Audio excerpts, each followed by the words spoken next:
One of the things this analogy also highlights for me is that people who are addicted aren't trying to self-harm. Right.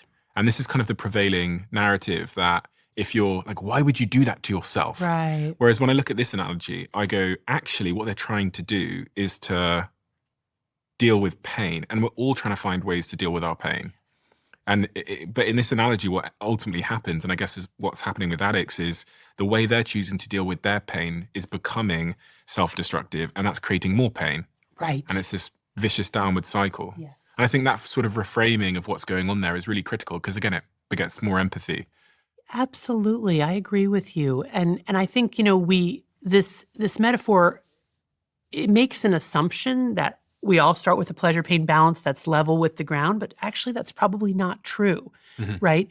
Some people at baseline may actually be more depressed or more anxious or may have had life experiences that sets them up for a kind of chronic stress reaction. And we know that people with co-occurring psychiatric disorders, for example, are at increased risk of developing addiction, probably because they're reaching for that substance to self-medicate their psychiatric problem.